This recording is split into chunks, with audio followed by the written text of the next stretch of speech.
yastati, nggak ada satupun nggak ada, baik yang menyebut Ahmad bin Isa tinggal di Basrah ataupun yang hijrah dari Basrah ke Yaman, apalagi yang menyebutkan Ubaidillah sebagai anaknya Ahmad bin Isa, nggak ada satupun. Yahudi kalian. Takbir. Kalian mengklaim lebih mulia daripada seluruh ulama yang ada di Nusantara ini. Jangankan lebih mulia, jangankan untuk setara. Untuk setara seujung kaki ini aja kalian nggak ada setara-setaranya. Satu Gus Hasan selaku zuriyah daripada Datuk Muhammad Ayul Yakin, nggak ada setara-setaranya dengan telapak kaki beliau Bahar Smith itu. Dan juga Kiai Haji Diningrat selaku daripada zuriyah Datuk Ja'far Shadiq, nggak ada setara-setaranya walaupun seujung kuku kakinya kalian. Jangankan dibandingkan dengan satu kalian dengan ujung kuku telapak kaki Kiai Haji Diningrat selaku daripada zuriyah Datuk Ja'far Shadiq, 70 kalian, bahkan 7.000, bahkan 7 juta kalian ngumpul di bawah sana, nggak ada setara-setaranya. Babi. No comment. Itu, waduh, Raffi mulai katanya Bondet. Ya, Bapak harus ada seperti itu, harus ada yang seperti itu.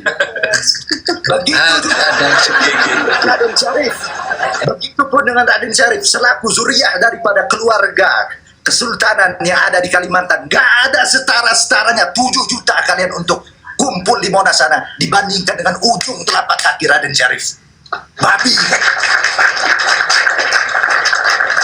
Jangankan kalian mengklaim lebih mulia 70 kali, nggak usah seujung kuku daripada telapak kaki kami, nggak ada mulia-mulianya kalian. Itu katanya Mbak Mila, sabar Gus Raffi, sabar katanya. Enggak, ini masih bercanda Gus kayak ini Gus. Ini saking ininya ya, kita perlu juga untuk apa? Untuk sombong di atasnya orang sombong begitu.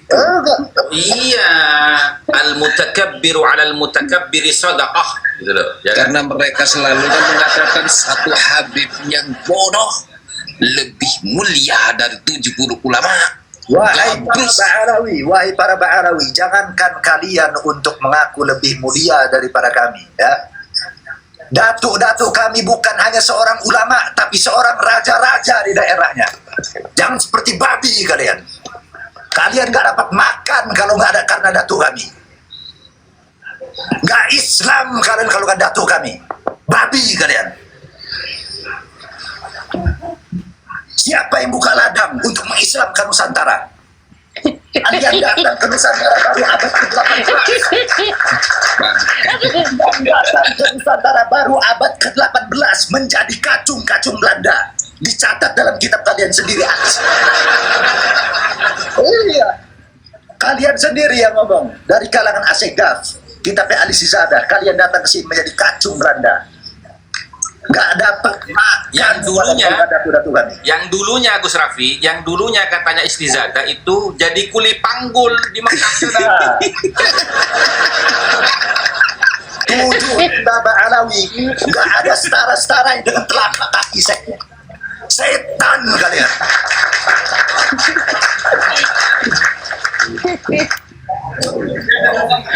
Jangankan dibandingkan 7 juta Ba'alwi, seluruh Ba'alwi minal awal ilal akhir, minal zaman awal akhir, mau membandingkan dengan telapak kaki saya, nggak ada setara-setaranya. Khotbahnya datang, Datuk kami, ya termasuk juga datuknya Bang Andi Lau, bukan hanya seorang ulama, tetapi seorang raja, dan seorang raja yang apa? Yang melepaskan sifat kerajaannya. Datuk-datuk kami bukan ilmu zohir aja yang punya, zohiran wa batinan. Kekuasaannya juga. Kekuasaan juga bukan kekuasaan yang zohir, zohiran wa batinan. Apa yang dilakukan? Melayani umat, menjadi khalifatul ard di muka bumi. Dan satu lagi, nggak pernah dawir, nggak pernah minta-minta, nggak pernah memanipulasi, mengatasnamakan dzurriyyah Nabi. Iya betul itu. Nggak ada ulama dari ujung barat sampai ujung timur. Apalagi yang mereka itu bukan sekedar ulama dan juga langsung sekaligus menjadi raja-raja di daerahnya. Mereka bukan sekedar ulama yang hanya menghafal ilmu zahir, ilmu batin pun. Dan ketika mereka menjadi raja, mereka melepaskan seluruh sifat-sifat kerajaannya itu. Seluruh sifat-sifat kesombongan itu. Apalagi masalah itu sifat kesombongan terhadap tahta dilepaskan. Apalagi masalah tafa'akhur bil ansab, kesombongan nasab. Nggak ada namanya. Ulama-ulama zaman dulu yang datang ke Indonesia ini seluruhnya itu memegang prinsip di mana bumi dipijak, di situ langit dijunjung.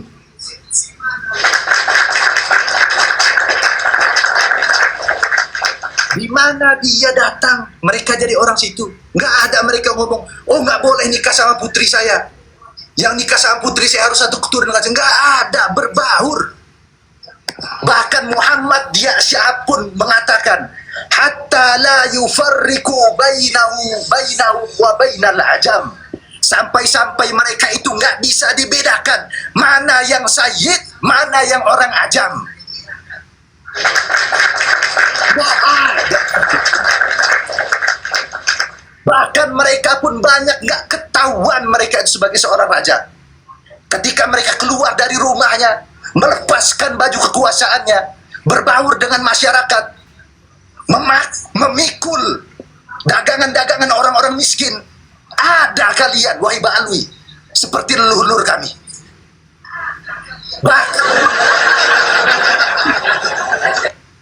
Bahkan untuk menjadi simbol keturunannya, di mana-mana digelari, nggak ada gelar sayyid. Rata-rata gelarnya kiai, gus, raden, mina, khadin, tengku, nggak ada. Di dalam tubuh kami mengalir darah Rasulullah. Walaupun kalau seandainya pengen dibandingkan, lebih mulia mana darah datu-datu kami dengan datu-datu kalian, wahai Ba'alwi Yahudi. Nggak ada setara-setaranya, walaupun seujung kuku kami.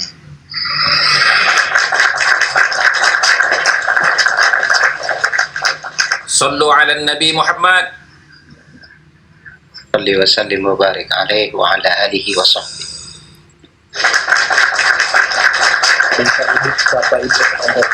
Bapak ibu saya nyampe keluar ke sini tadi itu. Nggak usah jerit-jerit itu. Stop. Aku dari tadi ditarik-tarik baju ini. Dari tadi aku ditarik-tarik baju ini. Dari tadi ditarik-tarik baju ini. Ngomong-ngomong kayak gitu apa katanya? Nggak ada leluhur kita pernah ngomong kayak gitu. Jangan melenceng katanya. Stop. Iya. Ngomongin kayak gitu udah disuruh stop. Malah dibalas lagi. Jangan kamu babi-babiin orang kalau kamu masih sifat babi katanya.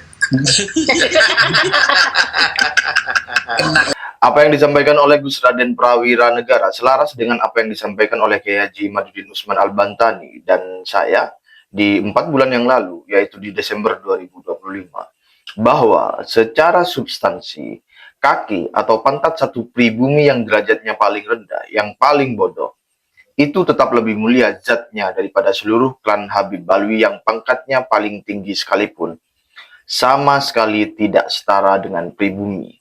Barokah bab nasab ini sekarang ini sudah terbukti kan Mas, bahwa satu orang Jawa yang paling rendah itu lebih baik daripada profesor doktornya Habib. Saya pernah lihat beberapa hari yang lalu itu Ustadz Wafi rahimahullah itu berceramah di Rabita Alawiyah, di belakangnya Profesor Dr. Said Agil Hussein Al-Munawar. Jadi seorang profesor doktor yang telah melampaui derajat pendidikan dari mulai A sampai Z itu bersedia untuk menerima wejangan mau'idotul hasanah dari Ustadz Wafi yang tidak sekolah. Ini membuktikan orang yang tidak sekolahnya saja dari orang Jawa seperti Ustadz Wafi ini lebih baik daripada Profesor Dr. Said Agil Hussein Al-Munawar. Seorang Gus Baha yang tidak sekolah, kita lihat begitu seriusnya didengarkan dengan luar biasa oleh Profesor Dr. Quraish Shihab. Ini membuktikan seorang Jawa yang tidak sekolah sama sekali, atau sekolah mungkin sekolahnya sekolah rendah lah kayak Gus Baha, tapi begitu dimuliakan dan dihormati oleh Profesor Dr. Quraish Shihab. Dan begitulah yang seharusnya terjadi. Balawi walaupun tinggi pangkatnya, tetap di mata orang Jawa itu rendah. Jadi dia harus menghormati. Kayak Ustadz Wafi itu harus dicium tangannya oleh Profesor Dr. Said Agil Hussein Al-Munawar. Cium bolak-balik. Oleh Taufik Shihab, oleh para Habib-Habib. Dan sekarang terbukti itu sekarang orang-orang Jawa yang gagah perkasa yang terhormat itu seperti Ustadz Wafi, Ustadz Idrus Romli, sekarang mereka sudah menjadi sebuah jawaban dari kesombongan Habib selama ini, bahwa orang Jawa seperti Ustadz Idrus Romli lebih mulia dan lebih utama daripada Habib-Habib Ba'alawi. Buktinya mereka mendengarkan dengan khusyuk ceramahnya Ustadz Idrus Romli. Profesor Doktor mendengarkan Ustadz Wafi ceramah, luar biasa mulianya Ustadz Wafi, dan betapa hina dinanya Profesor Doktor dari Balawi itu mendengarkan seorang putra Jawa yang walaupun tidak sekolah, dia begitu mulia di hadapan para Balawi-Balawi itu. Itu yang terjadi sekarang. Ini alhamdulillahirabbil alamin. Mereka sudah mengakui kehebatan orang-orang Jawa semacam Ustadz Wafi itu, Ustadz Qurtubi, Ustadz Idrus Ramli, Ustadz siapa namanya? Yang diupah Ubaidillah ya? Ajir Ubaidillah. Itu kan lebih mulia mereka. Buktinya mereka lebih hebat menerangkannya, lebih pintar, lebih faham daripada Balawi-Balawi itu. Nah, ini sudah terlihatan kemuliaan orang-orang Nusantara, orang-orang Jawa, orang-orang Sumatera, Kalimantan, Sulawesi daripada Balawi-Balawi itu. Buktinya Syekh Ustadz Wafi itu ceramah begitu didengarkan dengan khusyuk oleh Profesor Doktor Balawi, menunjukkan ilmunya Ustadz Wafi itu lebih mulia dan lebih hebat secara dat daripada Balawi-Balawi itu. Ini menunjukkan kemuliaan Jawa itu. Apakah ada yang mau dikomentari? Kayaknya nggak setuju ini Kang Mas ini masalahnya. Iya, iya, gitu. Kalau saya itu begitu. Iya, iya. Saya itu bangga sekali kalau ada orang-orang Jawa itu yang begitu hebat dan dimuliakan oleh Balawi sekarang ini, walaupun dia masih jadi kibit. Karena itu memang adalah isyarat Tuhan, jawaban Tuhan selama ini yang kita tunggu, kapan mereka akan tunduk dan merendahkan diri di hadapan orang Jawa. Ya sekarang sudah nampak mereka merendahkan diri di hadapan Ustadz Wafi. Ustadz Wafi berdiri, mereka duduk. Ustadz Wafi mulia memegang mic, menasehati. Habib-habib itu pada ngedengerin saja, luar biasa. Itu baru Ustadz Wafinya loh. Iya, iya. Itu baru Ustadz Wafi. Belum yang lainnya, yang levelnya itu tinggi, LBM misalnya dan lain sebagainya. Ini masih Ustadz Wafi yang gak masuk LBM macan. Ini sudah didengarkan dengan begitu patuh oleh seorang Profesor Dr. Said Agil Hussein Munawar dan dokter-dokter lainnya dari kaum Ba'alawi itu. Ya, apa namanya, yang paling rendah dari pribumi saja itu sudah sangat mulia di level Ba'alawi kan ya? Ya itu. Dan itu mereka tidak berpikir itu bahwa itu jawaban Tuhan.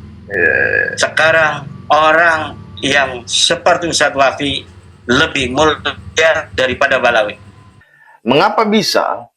Karena faktanya, klan Habib Alwi itu kelompok manusia tidak jelas. Sama sekali bukan keturunan Nabi dan sama sekali bukan keturunan bangsawan. Dan darah yang mengalir di tubuh Balwi adalah darah Yahudi Askenazi, darahnya Yuya dukunnya Fir'aun. Sedangkan pribumi adalah keturunan para bangsawan, para raja, dan para wali. Tentu, secara zat, klan Habib Alwi nggak ada setara-taranya sedikit pun dengan pribumi. Ini yang harus kita berikan pemahaman. Mencari apanya? Turunan Nabi bukan. Berilmu enggak. Ya kan? Kaya juga enggak. Ya udah, nyari orang-orang dari bangsawan-bangsawan aja yang mulia-mulia, yaitu turunan orang-orang Jawa, turunan orang-orang Dayak, turunan orang-orang Sulawesi. Itu yang baik-baik. Orang Ternate tuh Gagah Perkasa, tuh jangan nyari-nyari yang nggak jelas. Dari mana asal usulnya nggak jelas. Iya, itu kalau citra yang saya tangkap itu ya, seolah-olah itu Balwi itu diposisikan sebagai bangsawan, otomatis bangsawan. Bangsawan apa, Kang Mas? Iya. Nggak ada bangsawan apa nih, bangsawan dari kerajaan nggak ada.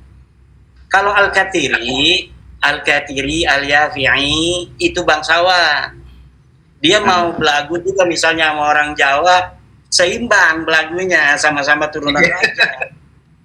Kalau Balawi enggak, dia bukan turunan raja, bukan turunan pangeran. Turunan siapa? Yang enggak tahu turunan siapa. Yang jelas dia bukan turunan Nabi dan bukan turunan bangsawan. Turunan siapa? Wallahu alam. Yang jelas pakai muqaddam tidak ada itu dalam sejarah. Orang yang bernama Faqih Muqaddam.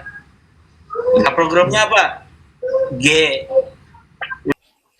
Kalau pribumi menyatakan bahwa klan Habib Alwi, baik yang sudah mati ataupun yang masih hidup, sama sekali tidak setara dengan ujung kaki atau lubang pantat pribumi, itu bukan rasis atau penghinaan. Pribumi hanya mengungkapkan fakta, sebagaimana kalau kita mengatakan tai adalah tai dan emas adalah emas. Keliru apabila kita mengatakan tai adalah emas dan emas adalah tai. Jangan tai kau katakan emas, jangan emas kau katakan tai. Kita hanya mengartikulasikan kenyataan secara apa adanya. It is what it is. Pribumi harus paham kenyataan ini, bahwa klan Habib Alwi yang paling mulia sekalipun itu sama sekali tidak setara dengan ujung kuku atau lubang pantat pribumi. Hatta pribumi yang paling hina, paling rendah, paling bodoh, tetap jauh lebih mulia daripada klan Habib Alwi. Tetapi pun, kalau klan Habib Alwi tersinggung, tidak terima, ya ndak apa-apa. Memangnya kami peduli, memangnya kami ambil pusing.